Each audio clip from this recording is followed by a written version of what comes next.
Chers amis, chères familles, chers fans, aujourd'hui encore est un plaisir d'être avec vous pour partager l'histoire missionnaire de nos frères et sœurs vivant partout dans le monde.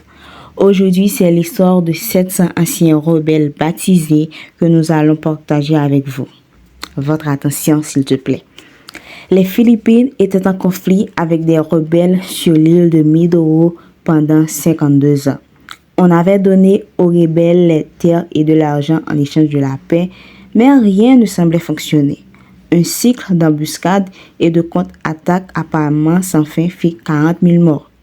En 2017, la Radio mondiale adventiste commença à émettre à Mindoro dans le cadre d'une initiative de l'Église mondiale connue sous le nom d'évangélisation ETM, signifie engagement total de chaque membre.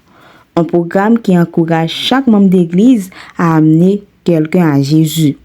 La Radio mondiale adventiste achetait des heures sur les stations de radio locales et les membres d'église s'impliquaient en donnant des études bibliques et en invitant des voisins à des réunions d'évangélisation.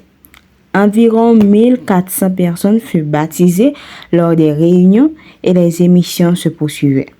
En 2019, les rebelles habitant dans les montagnes verdoyantes de Mindoro commencèrent à écouter la Radio mondiale adventiste alors que la COVID balayait le monde en 2020.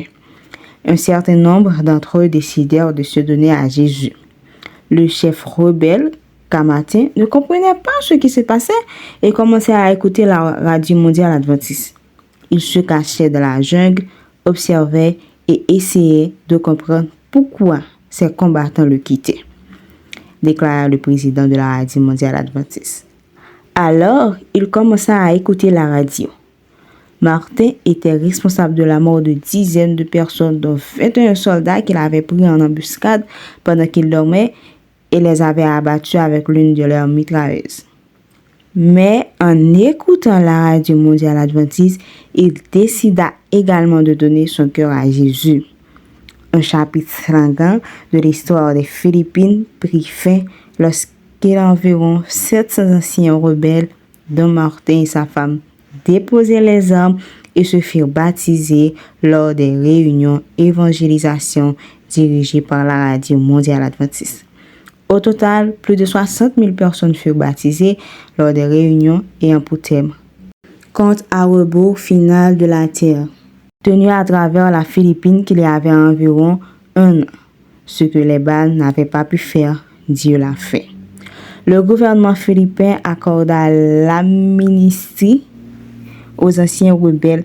La Radio mondiale adventiste travaille avec le gouvernement et une organisation non gouvernementale nommée Membres de l'Asie pour aider les anciens rebelles à gagner leur vie grâce à l'agriculture.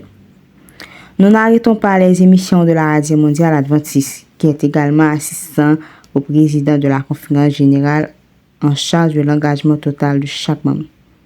Les églises locales diffusent maintenant des émissions et nous fournissons les sermons. Les laïcs font en sorte que cela se produise. C'est un exemple parfait de l'implication totale des membres.